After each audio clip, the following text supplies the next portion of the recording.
The quiet mountain air was supposed to be peaceful at sunrise, but that morning it was ripped apart by the deep growl of heavy engines. Ryan opened his eyes slowly, confused by the unfamiliar noise.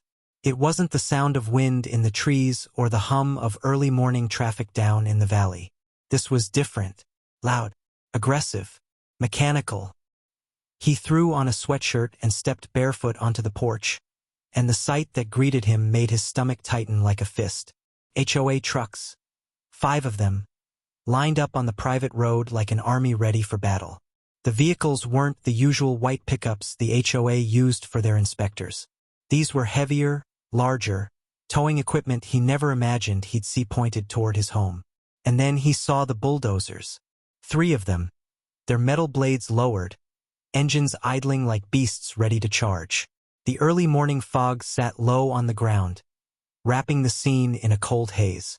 Workers in orange vests moved with practiced speed, setting up barricades and unrolling bright yellow tape around the edge of Ryan's property like they had planned this for weeks. A black SUV pulled up behind the trucks, and out stepped Karen, the HOA president, with her clipboard hugged against her chest like it was a crown. She had that same smug expression she always wore at board meetings, the one that said she thought the whole neighborhood belonged to her. She was wearing heels, for God's sake, like she had come here for a ceremony instead of destruction. Ryan shouted from the porch, his voice cutting through the noise. "What the hell is going on?" No one answered. 2 workers climbed onto the bulldozers. One walked toward the power pole near the road, and with a single switch, the entire mansion went dark. The hum of the lights inside the house vanished. The security system's green glow faded to black. Ryan felt a rush of cold air in his chest, not from the mountain breeze, but from the sudden, brutal understanding that this wasn't a threat. This was happening. Karen finally looked up at him, her red lipstick too bright for the early hour, her smile too clean for what she was about to do. She raised the clipboard like a trophy. "You were warned," she said, her voice smooth and sharp at the same time. "This house has too many violations. You refused to comply. Now it's coming down." Ryan clenched the railing, his knuckles turning white. "You can't do this. This is my land. You don't have the right." But Karen just laughed. It wasn't loud, just a short, arrogant sound that sliced through him more than a scream would have. She waved a thick stack of papers like it was holy scripture. "We have approval," she said. "The board voted. You've had months to fix this. We're done waiting." Behind her, workers tightened the barricades and started unloading the demolition crew's equipment.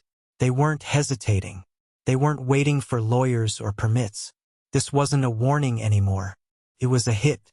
Ryan's mansion, his pride, his work, the home he had built from the ground up, was about to be crushed. He ran down the steps barefoot, his breath fogging in the cold air. "Karen, I'm warning you. You touch that house and you'll regret it." Her smile grew wider, like she'd been waiting to hear those exact words. "Oh, really?" she said. "And who's going to stop us? You? You had your chance." She turned to the bulldozer operator and raised her hand. "Start it." The sound of the engines roared to life, deafening. The ground vibrated beneath Ryan's feet as the first machine rolled forward, crushing gravel and snapping small rocks under its massive treads. Neighbors began to appear from their windows and porches, drawn by the noise. Some filmed on their phones. Others whispered. Ryan saw the woman from across the road shake her head, mouthing something like, "I told you to just pay them." People always whispered, but no one ever stood up to Karen. She had turned the HOA into her personal throne, using fines like weapons and rules like shackles. And now she stood on the edge of Ryan's land like a conqueror about to wipe out a kingdom. Ryan's heart pounded in his chest as the bulldozer crept closer to the outer wall of his mansion. He knew what was inside those walls. This wasn't just a house. He had spent 10 years building it piece by piece. He had carved its foundation out of the mountainside himself, brought stone from the quarry, wired every room with care, installed hidden vaults, reinforced beams, and private security lines. Every piece of it held his blood, sweat, and memories. And beyond all that, there was something more, something Karen didn't know. Something that made what she was about to do not just illegal but catastrophic. "Stop this!" he roared, stepping in front of the bulldozer. The operator hesitated for half a second but looked over at Karen. She nodded once. Cold. Confident.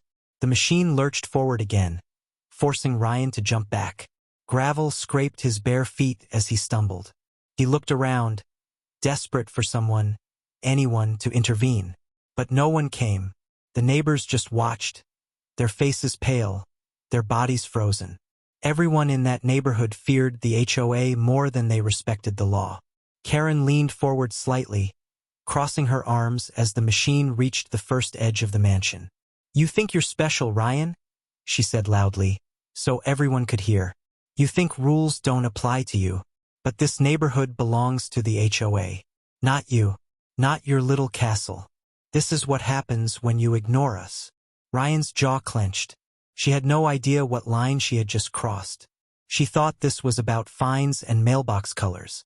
She thought she was making an example out of him. She didn't know that the house she was about to destroy wasn't just legally protected. It was tied to someone far above her petty board. The land, the house, the paperwork. Every piece of it connected to something Karen couldn't touch. Something she couldn't even imagine. But Ryan wasn't going to scream. Not yet. He wanted her to walk right into her own trap. The bulldozer blade hit the stone retaining wall, sending a deep crack through the air like a gunshot. Dust exploded upward as stone split and rolled down the hill. The crowd of onlookers gasped. It wasn't supposed to happen like this. Even some of the HOA board members looked nervous now, realizing this wasn't just symbolic destruction. It was real, and it was violent. Karen didn't flinch. She was too drunk on power to notice the small signs of fear around her. Ryan took a deep breath, forcing himself to stay calm even as his home trembled with every movement of the machines. He thought of everything inside: the library with rare documents, the private communications room, the old oak table he'd brought from his grandfather's house. But above all, he thought of the plaque on the wall of his study, the one with the seal. The one Karen had never noticed when she'd come snooping for violations. If she had, she wouldn't have dared touch a single brick. Another machine joined in. The sound was like thunder rolling down the mountain. Walls began to shake, glass cracked. Lights that were already dead flickered briefly from the power surges. Ryan stepped backward slowly, letting them keep going. Every second they kept tearing down that house was another nail in their own coffin. He whispered under his breath, "Keep digging your hole." A neighbor tried to approach him from behind, whispering urgently, "Ryan, just let it go. You can rebuild. Don't make it worse." He didn't even turn around. "They're the ones making it worse," he said coldly. His eyes never left Karen. She noticed his expression then.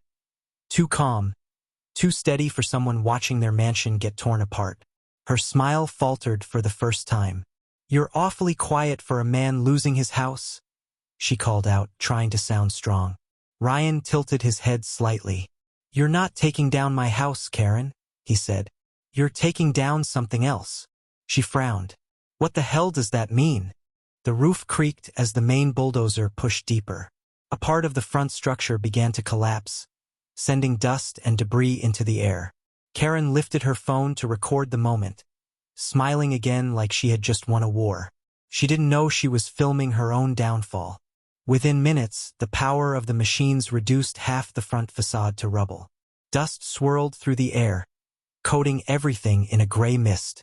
The neighbors covered their mouths and stepped back. HOA board members looked unsure now, exchanging nervous glances. Some whispered to Karen to maybe stop, to maybe check with legal again. But she wouldn't listen. "Finish it," she barked. Ryan watched the walls fall piece by piece. His stomach twisted with pain at the sight, but beneath it was something sharper: calculated rage. She thought she was untouchable. She thought this was her moment of victory. But she had no idea what storm she had just unleashed on herself, on her board, and on the entire HOA. He had been patient for weeks, warning them gently, giving them every chance to back down. Now they were too far gone. The sound of destruction echoed through the valley like a drumbeat of arrogance. By the time the sun crested over the mountains, the mansion was half gone. Karen stood tall, acting like she had won, completely blind to the weight of the mistake she'd just made. Ryan turned away from the scene slowly, dust clinging to his hair and skin. He didn't shout. He didn't threaten. He just whispered one word under his breath, a word no one else heard. Perfect. Because what Karen didn't know, what no one knew, was that the house wasn't just a mansion. It was registered as a protected state asset under the governor's family trust. The legal hammer that was coming down on them wasn't going to be small. It was going to be absolute. And when it fell, the HOA that thought it ruled the mountain would disappear like the dust now swirling in the morning light. Ryan stood on the edge of the driveway long after the bulldozers had ripped into the outer walls, the rumble of heavy engines still rolling through the valley like a storm that refused to end. Dust hung in the air like a dirty curtain, and the cold mountain breeze pushed it against his face, making his eyes sting. But it wasn't the dust that burned him. It was the arrogance. He had seen HOA power plays before, but this was something else. This was a message. They didn't just want to fine him or push him to repaint a wall. They wanted to crush him publicly, right in front of the neighbors, to make sure no one else would dare stand against them. The signs had been there for weeks. Started small. It always started small. 3 months earlier, Ryan had come home to a bright orange notice stuck to his gate like a scarlet flag. Violation. Improper mailbox color. It was ridiculous. The wooden mailbox had been there for years, approved and unchanged. But suddenly it didn't meet updated aesthetic guidelines. He thought it was a joke until the second letter came 2 days later. Another violation. This time, unapproved exterior lighting. The small lanterns that lined his driveway had been installed 10 years earlier, long before the HOA even existed. But now they wanted him to take them down or pay. Ryan thought he could handle it the usual way, calmly, quietly, like a reasonable man. He sent letters back. He made calls. But they didn't want conversation. They wanted submission. Karen, the HOA president, began escalating things quickly. First, she sent a friendly reminder, then a warning, then a notice of fines that grew every week like a disease. Soon the violations had grown to more than a dozen. Trash cans too visible from the street, bushes too tall, gravel driveway not matching the color palette, flagpole too high. It was absurd. She wasn't enforcing rules. She was declaring war. Ryan tried attending a meeting to reason with them. Karen smirked the entire time, spinning every word into something twisted. "We're just enforcing community standards," she said sweetly, but her eyes had that sharp, snake-like gleam. Ryan wasn't stupid. She was trying to make an example out of him. The neighbors saw it too. At first, they whispered. Then they avoided his eyes altogether. That was how the HOA worked. They didn't just control the rules. They controlled the fear. Karen had spent years turning the board into her personal empire. Anyone who pushed back got buried in fines, legal threats, and endless letters. Ryan had seen her destroy people over fences and lawn decorations. But she had never faced someone like him, someone who didn't bend. And the more he ignored her petty fines, the more desperate she became to break him. It reached its peak the day he got a final violation notice in bold red letters. She fined him for unapproved architectural features and attached a demolition date in the corner like it was a parking ticket. That was when Ryan understood that Karen wasn't bluffing. She had pulled strings with the board, twisted legal language, and rushed a vote while he wasn't there. He wasn't dealing with a cranky neighbor anymore. He was dealing with a power-hungry machine. Ryan had stood on his porch that day, holding the letter with shaking hands. Not because he was scared, but because he was angry. It wasn't just about the house. This was the home he built himself, brick by brick, beam by beam. He'd carved this piece of mountain land out of raw wilderness and turned it into something beautiful.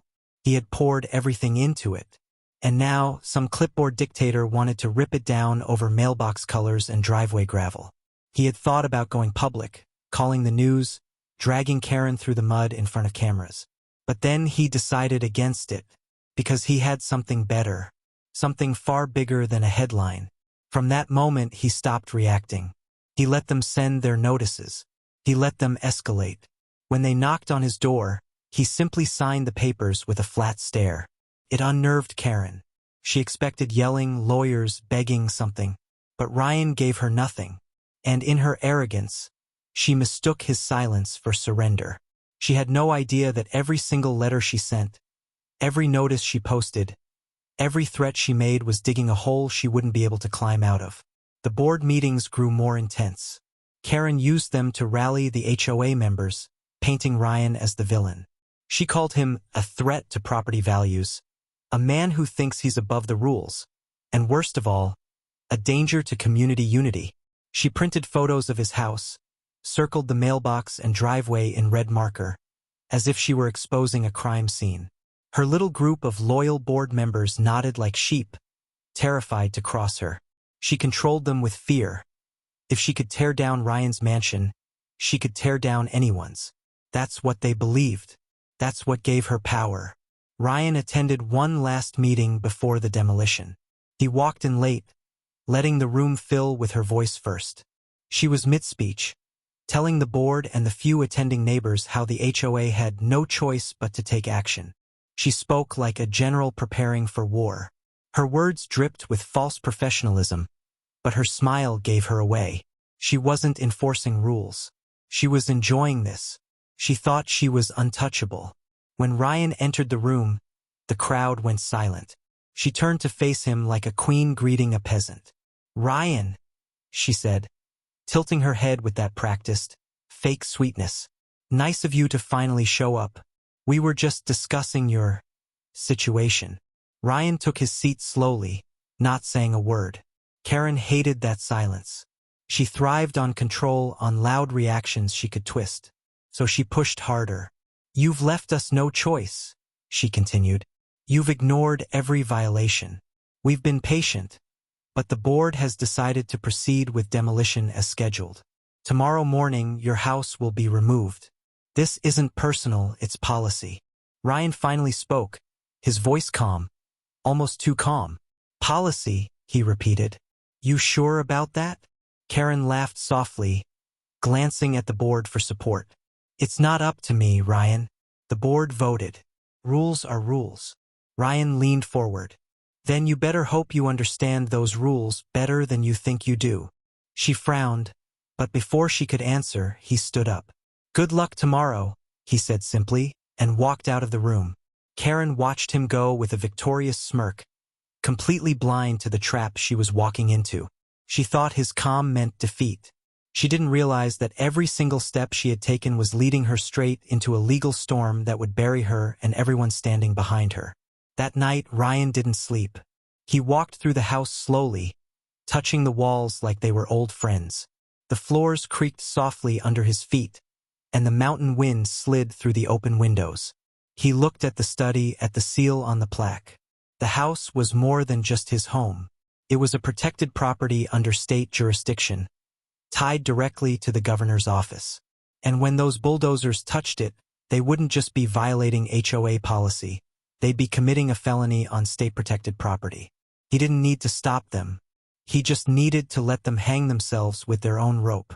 When dawn came, Karen showed up with her trucks, her smug grin, and her bulldozers. She thought she was going to break him.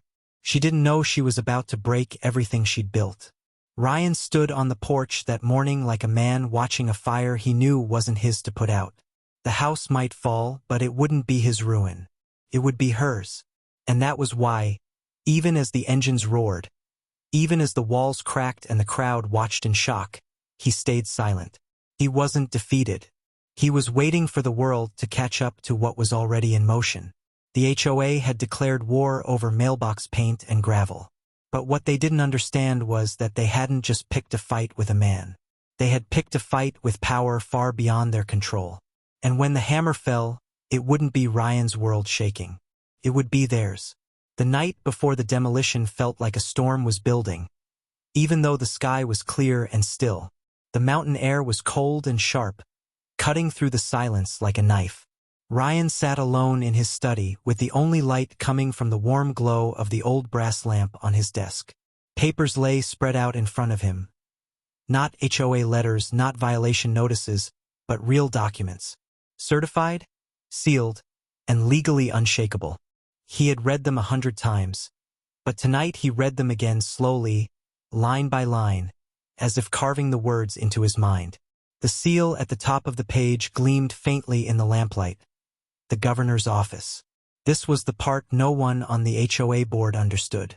They thought he was just another homeowner. They thought this was about paint colors and gravel driveways. They were walking straight into something far bigger than their little neighborhood empire.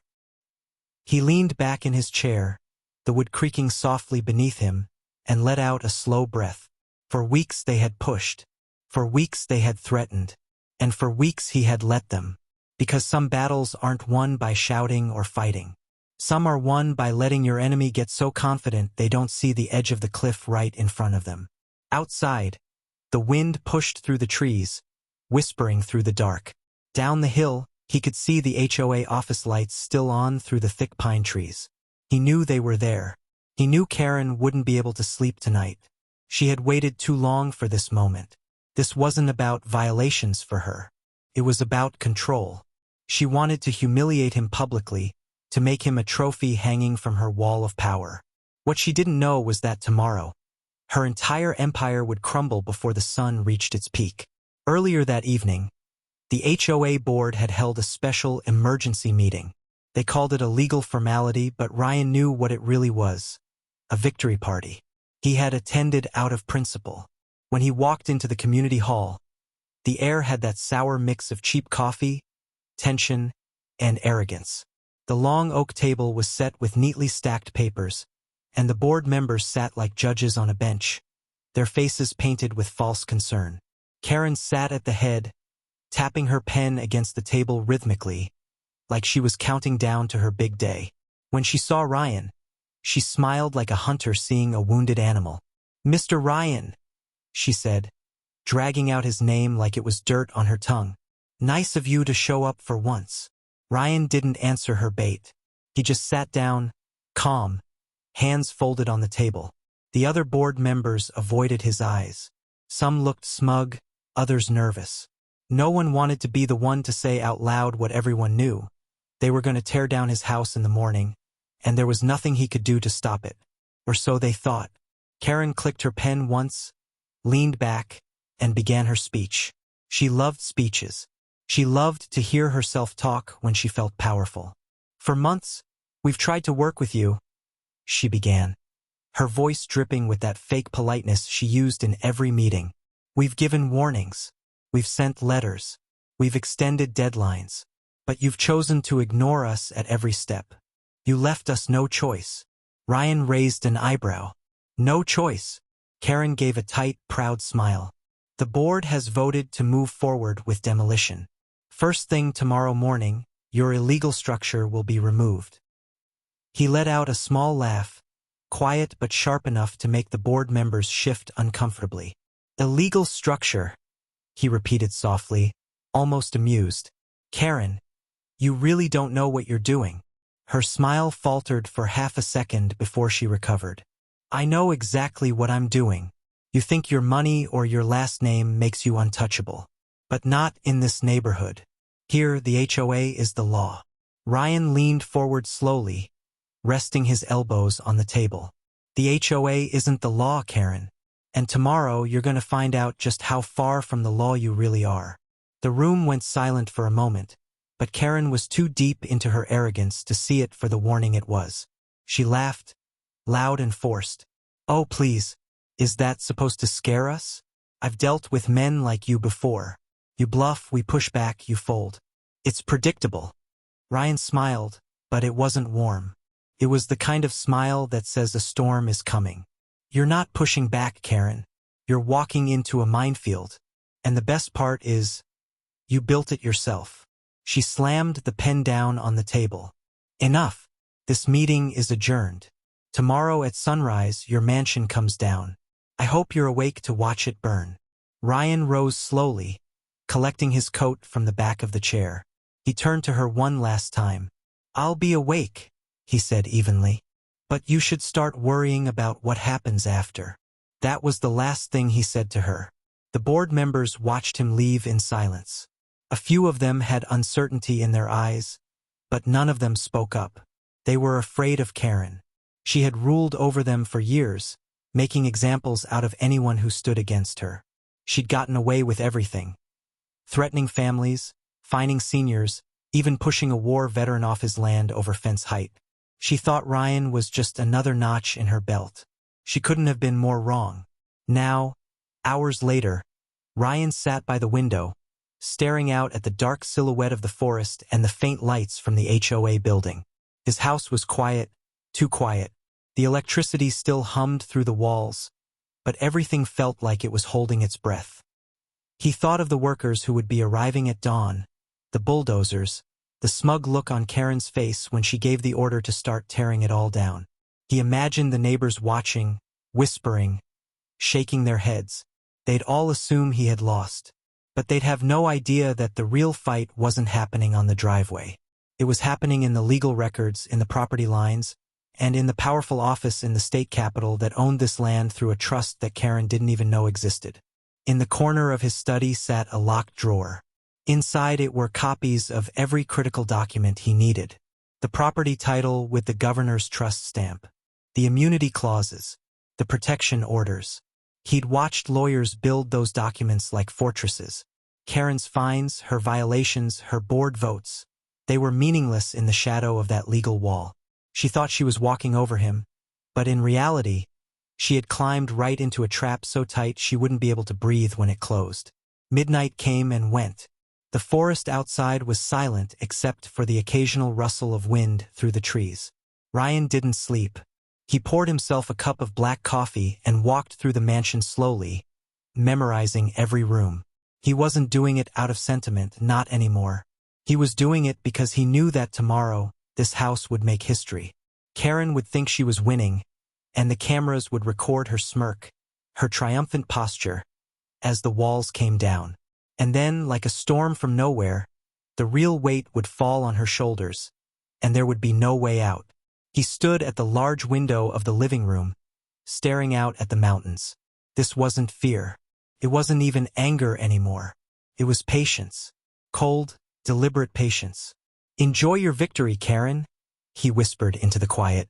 "It's the last one you'll ever have." In the distance, the HOA trucks were already moving. He could see the silhouettes of equipment being loaded under dim work lights. She wasn't waiting for the sun. She wanted to make this a show. He smirked to himself. "Good," he muttered. "The cameras will love it." Ryan returned to his desk, slipped the legal documents into a black case, and locked it with a soft click. He wouldn't even need to use it tomorrow. Others would handle that part for him. The governor's legal team was already on standby, waiting for one single phone call. Except he wouldn't even have to make it. The moment the first brick fell, the system itself would light up like a storm. Dawn would come. The bulldozers would roll. The HOA would cheer. But when the truth arrived, it wouldn't knock. It would crush everything they built in one strike. Ryan turned off the light in the study and walked through the silent halls of his house, his footsteps echoing softly against the wood floors. His mansion wasn't a weakness. It was a weapon. And tomorrow, Karen would learn that some people build their houses not just with stone, but with power she could never touch. The morning sun had not even climbed over the mountain ridge when the first roar of diesel engines rolled across the valley like thunder. It wasn't a peaceful dawn. It was a hostile invasion. The ground trembled as the bulldozers and trucks rumbled up the long private road to Ryan's mansion. Birds scattered from the treeline as if fleeing a coming storm. Neighbors stepped out of their houses in robes and jackets, rubbing sleep from their eyes, but what they saw made their faces go pale. This wasn't just a few workers. It was a full convoy. The HOA had arrived like a conquering army, ready to erase a home that had stood on this land longer than most of their bylaws had existed. Ryan was already awake, standing barefoot on the wooden steps of his porch, hands resting on the cold railing. He didn't move. He didn't shout. His expression was unreadable, but his eyes were sharp and calm, like a man who had seen the battlefield long before anyone else. Karen climbed out of the black SUV, wrapped in a bright red coat like she was stepping onto a stage. Her hair was perfectly done, makeup flawless, and that smug grin carved onto her face like it had been waiting all night. She had the clipboard tucked under her arm, the same clipboard she used every time she crushed someone under the weight of community rules. But this time was different. This time she thought she was taking down the biggest house in the neighborhood, proving to everyone she was untouchable. Behind her, board members in matching jackets followed nervously. A few avoided eye contact with Ryan, but Karen didn't even blink in his direction. She was focused on the cameras. Yes, cameras. She had actually brought a local blogger she paid under the table to film the HOA enforcing order. A drone buzzed above the trucks, already recording the scene from the air. She wasn't just demolishing a house. She was making a spectacle. Ryan watched as the workers jumped out of the trucks like soldiers on command. They wrapped the property in caution tape and bright orange fencing. One of them flipped the main power switch again, cutting electricity completely. The hum of the mansion went silent. Another worker backed the bulldozer into position, its massive steel blade gleaming in the weak morning light. Karen stepped forward with a loud, sharp voice that cut through the cold air. "This is your last chance, Ryan. You can step aside and accept the board's decision, or you can stand there and watch it all come down." Ryan didn't move an inch. He tilted his head slightly and said quietly, "Go ahead." His voice was calm. Too calm. Karen's smile flickered for a split second, but she shook it off and raised the clipboard like a judge delivering a final verdict. "Board authorization confirmed," she announced loudly, making sure the camera caught every word. "Violation enforcement begins now." The bulldozer's engine roared to life. The sound echoed across the valley, a low, crushing growl that seemed to shake the very ground beneath their feet. The operator, a hired contractor who didn't know what he was walking into, lowered the blade and began rolling toward the outer stone wall of the mansion. The neighbors whispered among themselves. Some recorded on their phones, too scared to intervene but too fascinated to look away. For years, everyone had watched Karen bully and control the neighborhood.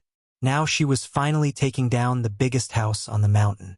Some thought she had won. They didn't know they were watching her light her own fuse. The blade hit the first stone wall with a violent crash. Dust exploded into the air as rock split and tumbled down the slope. The sound was deep and final, like a thunderclap announcing the end of something grand. Ryan's jaw tightened, but his face didn't change. He stood like a man who had already accepted what was happening. Not because he was broken, but because he knew this wasn't the end. This was the beginning of their downfall. Karen laughed. A sharp, ugly laugh that made the neighbors flinch. "Oh, that's beautiful," she said to the man filming. "Make sure you get this angle. This is what happens when someone thinks they're above the rules." Another bulldozer joined in, crashing through the reinforced fencing near the back of the property. The mansion was built strong, and the stone didn't fall easily. But with enough machines and enough brute force, even the strongest walls cracked. Window glass shattered in sharp, ringing bursts, scattering into the dirt like diamonds. Wooden beams groaned and splintered. A part of the balcony collapsed, sending a shower of debris into the yard. Karen clapped once, like she was applauding herself. She had no idea that every second of this destruction was being recorded, not just by her blogger, but by the state's security systems silently linked to the property. Ryan's silence started to unnerve some of the board members. They expected shouting, legal threats, maybe even desperate pleas. Instead, they got nothing, just that steady, cold stare. One of the older board members leaned toward Karen. "Maybe we should double-check everything," he whispered. "This feels..." She cut him off with a sharp glare. "Grow a spine," she snapped. "It's done. He can sue if he wants." The board voted. It's legal. But it wasn't legal. Not even close. She was too wrapped in her own arrogance to realize it. The operators continued to tear into the mansion. Dust and debris filled the air like smoke after a battle. Neighbors were stepping further back now, some beginning to realize this wasn't a simple enforcement action. This was excessive. One woman whispered to her husband, "This doesn't feel right," but he pulled her back toward the house. No one wanted to get on Karen's bad side. Ryan slowly walked down the steps of his porch toward the edge of the tape. He stood just inches away from the line, his hands in his pockets, looking up at the machines as they clawed at the home he built. His heart burned like fire in his chest, but it wasn't the kind of fire that explodes. It was the kind that burns steady and deep, waiting for the perfect moment to unleash. He looked at Karen, and for the first time she felt it, the shift. His stare wasn't the stare of a man who lost. It was the stare of a man who was letting her dig her own grave. "You'll regret this," Ryan said softly, not like a threat but like a fact. Karen tilted her head back, laughing. "No, Ryan, you'll regret it. By tomorrow, this house will be a memory, and I'll make sure every homeowner here remembers who runs this neighborhood." Behind them, another wall came down with a deafening crack. The entire front entrance caved in, the wooden beams snapping like bones. Dust rose into the cold morning air, swirling like smoke over a battlefield. A bulldozer operator wiped sweat from his forehead. He wasn't enjoying this anymore. It didn't feel like a simple job. Felt wrong. But money was money, and he didn't dare question the woman signing his check. Ryan noticed the glint of metal as a surveillance camera mounted on the corner of the house was ripped off and crushed under a tread. Those cameras weren't standard security. They were linked directly to the state's monitoring system, quietly transmitting everything. Every wall knocked down, every minute of this illegal demolition, was being recorded in real time and backed up on servers Karen had no idea existed. She thought this was her stage. It wasn't. It was a courtroom without walls. A group of HOA volunteers began taking photos, filing evidence for their records. Ryan almost laughed. They didn't know that their evidence was going to be the rope around their necks. They were documenting their own crime. By the time the sun fully broke over the ridge, half the mansion lay in ruins. What once stood tall and quiet against the mountain now looked like a war zone. Cracked stone walls leaned sideways. Shattered glass glittered across the dirt. The air smelled like dust and diesel. Karen stepped closer to the rubble, crossing her arms like a queen admiring her victory. "Goodbye, Ryan," she said with a grin. "You should have listened." Ryan took one step closer to the tape, his voice low and cold. "No, Karen, you should have thought." She didn't understand what he meant. Not yet. But she would. And when the truth came crashing down on her, it would hit harder than any bulldozer. Because what she saw as the end of his home was actually the beginning of her nightmare. The clock was already ticking. The wheels of a far greater power than her HOA clipboard were already turning. She just didn't know that the moment she gave the order to start, she signed the death certificate for her entire board. The machines growled on, chewing through the last standing sections. Karen laughed. Neighbors whispered. The board watched nervously, and Ryan stood perfectly still, dust clinging to his hair, the wind carrying the smell of crushed stone. He didn't need to stop them. He just needed to let them finish. Because the moment the last wall fell, the storm would begin, and this time it wouldn't be his house on the line. It would be hers. It would be all of theirs. The dust from the demolition was still hanging over the mountain like a fog when the convoy of SUVs began snaking its way up the private road. Their engines were quieter than the bulldozers, but their presence was louder than any machine on that property. The HOA members didn't notice them at first.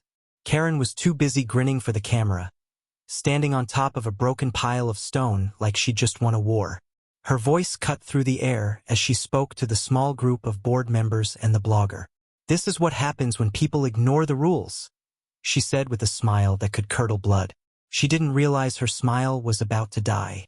Ryan saw the black SUVs before anyone else.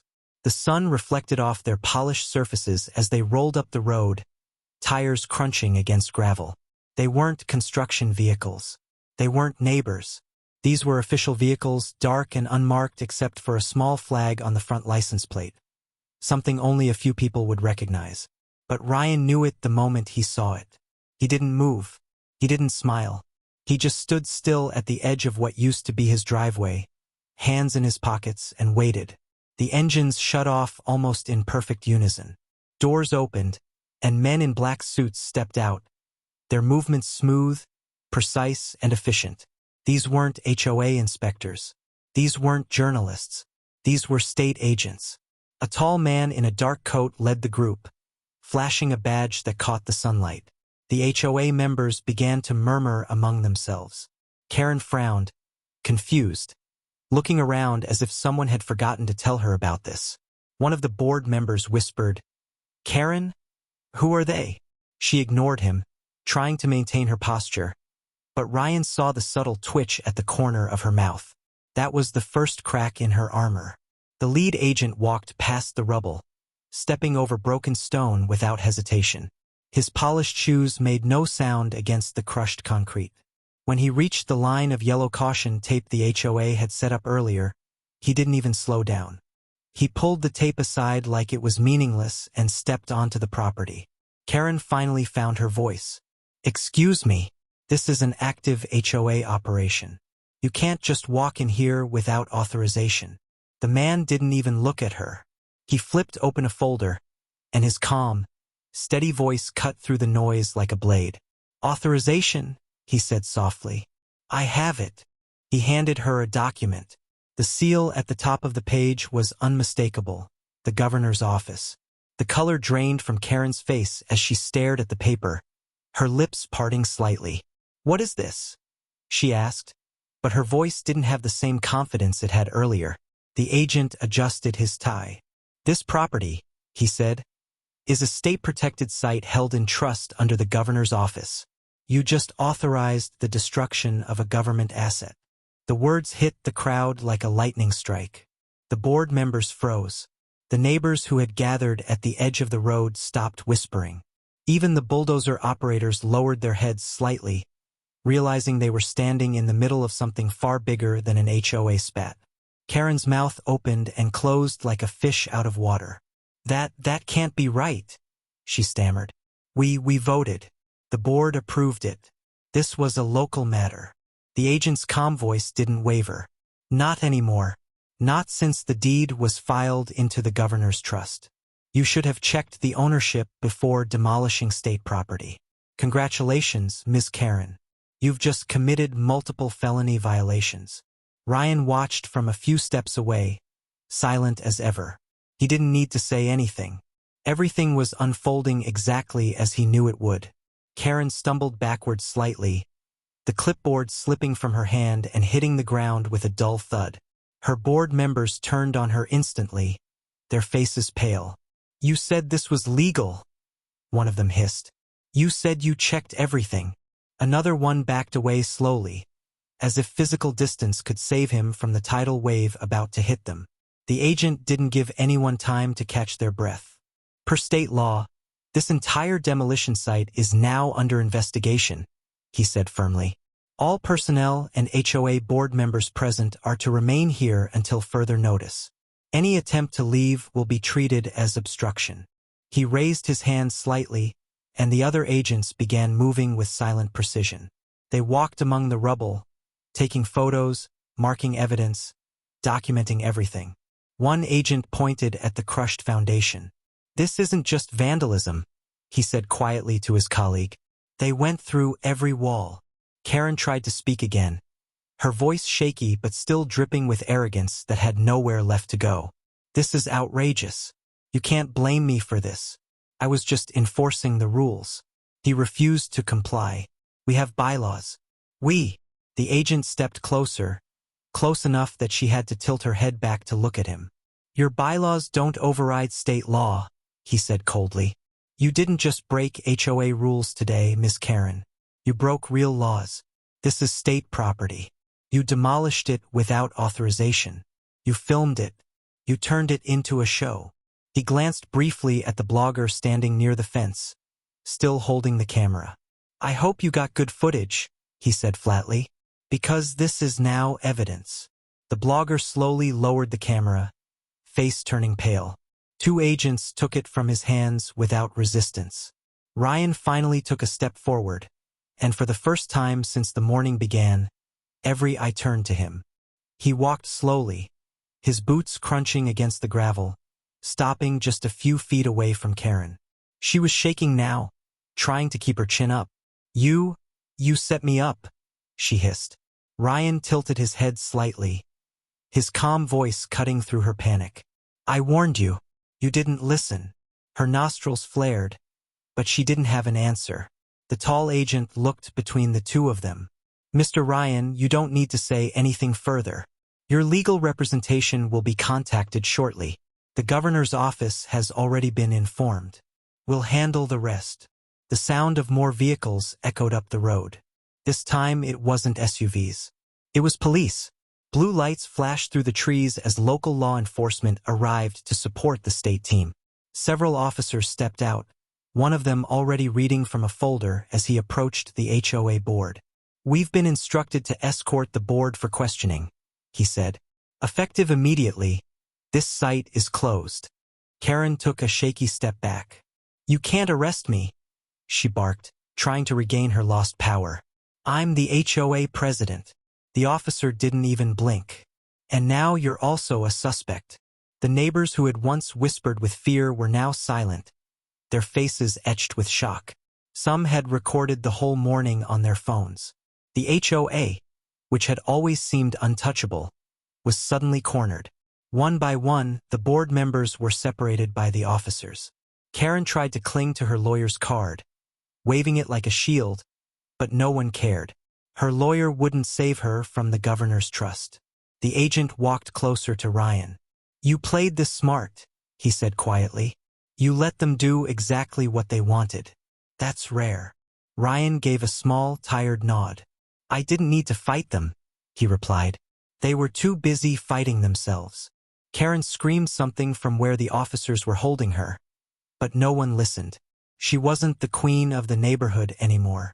She was just another person in handcuffs who thought she was bigger than the law. The sound of zip ties clicking around wrists echoed through the quiet mountain air, a sound far more final than the crash of the bulldozers. As the agents continued securing the scene, Ryan looked at the ruins of his home. A part of him ached. It was still his house, his work, his memories, but another part of him was cold and steady. This wasn't a loss. This was justice with steel boots. Karen, for all her power, had no idea that when she touched this house, she hadn't just crossed Ryan. She had crossed the state, and that was a line you didn't walk back from. The air on the mountain shifted after the sirens faded, and the HOA board was lined up like thieves caught at their own crime scene. The once powerful and arrogant Karen stood with her hands cuffed behind her back, mascara smudged under her eyes. Her fancy red coat now stained with dust from the rubble she had ordered crushed. She wasn't smirking anymore. She wasn't giving speeches. She was silent, just like everyone else who thought she was untouchable. Ryan stood a few feet away, surrounded by the sound of snapping cameras, murmuring neighbors, and agents calling codes into radios. The same people who used to look down when she walked by were now staring wide-eyed at the woman who had terrorized their neighborhood for years. The Queen of Fines had finally been dethroned. The lead state agent spoke quietly into his earpiece, listening intently before nodding. Then he turned toward Karen, his voice calm but sharp like the edge of a blade. Ms. Karen, by order of the state, you are under investigation for unlawful demolition of protected property, destruction of government assets, criminal negligence, and violation of multiple federal preservation codes. You have the right to remain silent. Anything you say can and will be used against you in court. The words hit her like hammer blows. Her lips trembled, but no sound came out. For years she'd thrown around her own fake power, but now real power stood in front of her, and it didn't negotiate. Board members were separated from her, each placed near different SUVs where officers stood guard. One of them kept muttering, "She said it was legal. She said it was legal," like a broken record. Another sat on the curb with his head in his hands, realizing their HOA empire wasn't just broken. It was gone. A third was trying to talk to one of the agents, but the man didn't even acknowledge him. No one cared about HOA rules anymore. This wasn't about mailbox paint or driveway stones. This was about the destruction of a state-protected property. And the state didn't play games.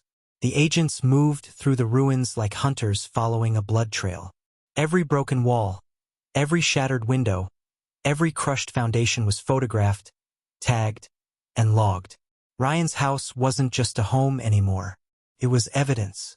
One of the agents walked up to the lead officer with a tablet in hand. Footage is confirmed, he said. The external cameras captured everything. Timestamps are clean. The HOA initiated the demolition without any authorized clearance. The lead agent nodded slowly, his gaze flicking back to Karen, who shifted nervously under the weight of it. Perfect, he replied. This is airtight. Local news vans began to appear on the road, their antennas stretching into the sky like hungry vultures circling a fresh carcass. Reporters scrambled out with microphones, swarming the police barricade at the bottom of the hill. Ryan saw the first flash of cameras through the trees, followed by the buzz of drone coverage overhead. Within minutes, the story wasn't just a neighborhood scandal. It was statewide news. HOA demolishes protected governor's property. He could practically hear the headlines forming in real time. Karen's face was about to be plastered across every news channel for the worst reason possible. An officer approached Ryan with a respectful nod. "Sir," he said, "we'll be conducting a full damage assessment over the next few hours. You may stay if you wish, but you won't be required to give a statement until your legal counsel arrives. The governor's legal team has already been notified." Ryan nodded once. "I'll stay." His voice was calm, steady, without a hint of panic. He wasn't the victim here anymore. He was the man standing at the center of a storm that was swallowing everyone who tried to bring him down. Down by the barricade, Karen tried to twist out of the cuffs as a reporter shouted her name. "Karen, did you know the property was state protected?" She whipped her head around, snarling, "No comment." Another reporter pushed forward. "Karen, is it true you personally gave the demolition order?" Her face flushed red, her composure cracking piece by piece. She screamed, "I was enforcing community rules." But her voice came out shaky, not powerful. The reporters didn't back off. They smelled blood in the water. The neighbors stood in clusters behind the tape, some with phones still in their hands. These were the same people who had lived under her thumb for years, paying her fines, fearing her letters, obeying her petty rules. Now they whispered in low voices, some shaking their heads, others smirking quietly. One older man muttered, "About damn time." A woman next to him whispered, "She thought she could control everything." Karen noticed them. She saw the looks. The same neighbors she used to humiliate were now looking at her like she was nothing. And for the first time, she understood what it felt like to be on the other side of her power. The agents and officers continued to work methodically, turning the demolition site into a legal trap Karen couldn't escape. Every piece of rubble became a nail in her coffin. Every bulldozer that rolled off the property carried evidence that would be used against her. One of the agents approached her and spoke firmly. "Ma'am, you will be transported to a holding facility for processing. You will have the opportunity to speak to legal counsel after intake." She tried to straighten her back, tried to find that old commanding tone, but her voice came out in a small, cracked whisper. "You can't do this to me. I'm the HOA president." The agent didn't blink. "Not anymore." Ryan slowly walked down the drive, stopping near the row of SUVs as Karen was led toward one of them. Their eyes met, and for a second, everything around them went quiet. She glared at him with fury and fear mixed together. "You planned this," she hissed. Ryan didn't deny it. "I warned you," he said softly, "but you were too busy hearing yourself talk." She turned away quickly, as if she couldn't stand the sight of him, but the truth was written all over her face. She knew this wasn't just a setback. This was the end. The doors of the SUV shut behind her with a heavy, final thud. It wasn't the sound of power. It was the sound of a crown hitting the floor. News cameras followed the vehicle as it rolled down the mountain road, lights flashing, reporters shouting questions she no longer had the strength to answer. The HOA board members were escorted one by one, their heads hanging, their arrogance drained away like water slipping through their fingers. The woman who once controlled everyone with notices, fines, and rules was now just another defendant waiting for the system she had ignored to swallow her whole. Ryan stayed by the rubble. The sun was higher now, warming the cold air, but he didn't move. He didn't need to celebrate. He didn't need to raise his voice or gloat. The mountain that had echoed with the roar of bulldozers that morning was now silent except for the sound of police radios and distant camera clicks. Justice didn't need to shout. It spoke for itself. An agent approached him quietly, hands in his coat pockets. "I've seen a lot of these HOA cases," he said. "Petty power, small rules, big egos. But this one's going to be on the news for weeks." Ryan didn't smile. He just looked at the SUV disappearing down the hill. "Good," he replied. "She built this mess herself." The agent nodded and walked away, leaving Ryan standing alone with the ruins of his home. And yet, for the first time in a long time, he didn't feel small. The house could be rebuilt. Walls could rise again. But the reign of the HOA was over. Karen's empire of fear had crumbled faster than the stone walls she ordered destroyed. The neighborhood would never be the same after this day. The people who had once whispered behind their doors had seen what happens when arrogance goes too far. They'd watched the mighty fall in real time. And Ryan, the man she had tried to break, stood silently among the wreckage, not defeated, but unshakable. The sun was high over the mountain now, shining down on a scene that didn't look like a quiet neighborhood anymore. It looked like the aftermath of a war. The rumble of bulldozers was long gone. The HOA trucks that once stood like an army were nothing but abandoned metal husks at the side of the road. The neighbors who once feared to even speak against Karen stood in small groups, whispering louder now, their fear dissolving like smoke in the wind. News cameras and reporters filled the street, filming every angle of the destroyed mansion and the flashing lights of law enforcement. But the person who once stood in the middle of every conflict with a clipboard and a smirk was gone. Karen was sitting in the back of a state SUV, cuffed, her power stripped away completely. Ryan stood near the edge of his driveway, looking at the smoking rubble of what used to be his mansion. To anyone else, it might have looked like he lost everything. But to him, it didn't feel like a loss. It felt like something that had been waiting a long time to happen. Not to him, but to the people who thought they could do whatever they wanted. The house was gone, but the truth had finally caught up to them. And the truth was louder than any bulldozer they had brought that morning. The governor's legal team had arrived shortly after Karen's arrest. 3 black sedans parked with the same precision as the earlier SUVs. The lawyers stepped out wearing dark suits, their expressions firm, already carrying folders thicker than the HOA's entire rulebook. They moved like they knew the entire case was already theirs. One of them, a tall man with silver hair and sharp eyes, walked straight toward Ryan, shaking his hand firmly. "Mr. Ryan," he said with quiet authority, "we'll be taking over everything from here. You did exactly what you needed to do." Ryan nodded, his expression calm. He wasn't surprised. This was exactly how he had planned it.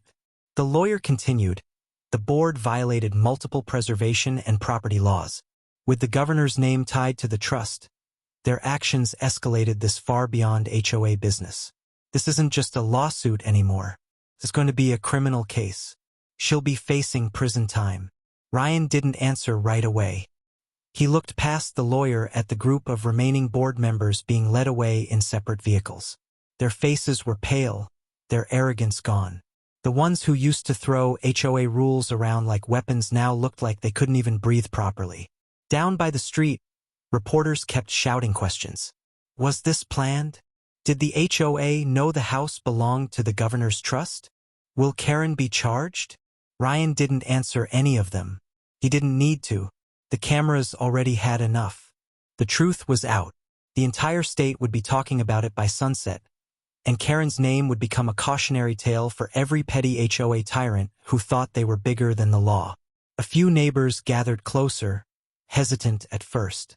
They weren't used to walking near Ryan's property. For months they had avoided him, afraid of being seen as siding against the HOA. But today was different. Today, Karen wasn't the queen of the neighborhood anymore. She was a criminal in cuffs. An older man with a weathered face approached Ryan first, taking off his cap awkwardly. "Ryan," he said slowly, "I'm sorry. We should have said something sooner. We all knew what she was doing wasn't right. We just didn't think anyone could stop her." Ryan turned his head slightly, his voice quiet but steady. "You don't have to be sorry. She built her power on fear. But fear doesn't last forever. The woman who lived 2 houses down stepped forward next. She'd been one of the most silent ones during all the harassment. She came after everyone, the woman admitted. Not just you, but we all just paid the fines, kept quiet, hoped she'd leave us alone. You didn't back down. You stood there and let her walk into her own mess. She shook her head slowly, almost in disbelief. You didn't just bring her down, Ryan. You showed everyone she wasn't untouchable. Ryan didn't smile, but something softened in his eyes for the first time that day. She thought this neighborhood belonged to her, he said. She forgot it belonged to all of us. His words landed heavy, and the neighbors nodded quietly. For the first time in years, they didn't feel small. They didn't feel like pawns. Karen's reign of fear had ended in a pile of rubble, police tape, and state vehicles. The governor's lawyer returned, holding a clipboard of his own, one that actually carried real authority. Mr. Ryan, the governor's office will handle all property restoration and compensation. Every single board member will face legal consequences. We're also dissolving this HOA permanently. The neighborhood will be placed under temporary state protection until a new, legal structure is built, without their influence. Ryan exhaled slowly, the weight of weeks of silent war lifting off his shoulders. Good, he said simply. This place deserves better than them. Karen's voice suddenly cut through the air from inside the SUV. She was yelling at someone, maybe an officer, maybe herself. Her voice was shrill and shaking, nothing like the cold confidence she used to wield at meetings. You can't do this to me, she screamed. I'm the president. This is my community. The lawyer gave a dry chuckle. Not anymore, he muttered. She's about to find out how small she really is. The officers shut the SUV door, and the yelling stopped. The vehicle rolled down the road, escorted by police cars. The neighbors watched it disappear, and in that moment the neighborhood felt different. Quieter, lighter. It was like the heavy shadow she had cast over the community had finally lifted. Reporters swarmed toward Ryan again, but this time, he wasn't angry or tired. He was calm, collected, unshakable. One asked, Mr. Ryan, what's next for you? How do you feel now that the HOA is gone? He looked at the wreckage one last time before answering. I'll rebuild, he said, stronger than before. And next time, it won't be fear running this neighborhood. The neighbors started clapping softly. Not like a celebration, but like a release. Like people finally breathing freely after holding their breath for too long. It wasn't about revenge anymore. It was about taking back something they had all lost without realizing it. Their right to live without fear of one woman's petty power. The governor's legal team finished collecting their files and walked back to their cars. The last of the state agents packed up their equipment. The police removed the final barricades, and the reporters began wrapping up their coverage, talking fast into their microphones about one of the most shocking HOA scandals in the state's history. The world outside the mountain was already turning this story into a headline. But for the people living there, it wasn't just a headline. It was the end of an era. As the crowd thinned out, Ryan stood alone again at the edge of his property. The cold wind brushed against his face, carrying the scent of crushed stone and fresh pine. His house was gone, but what Karen had built, her illusion of power, was gone too. He didn't need a roof to know he'd already won. The mountain was quiet again, but it wasn't the silence of fear anymore. It was the silence of something new beginning. Ryan looked at the empty foundation, his jaw set and his voice quiet as he whispered to himself, let's rebuild. And this time it would be his terms, not the HOA's, not Karen's, not anyone's, just his.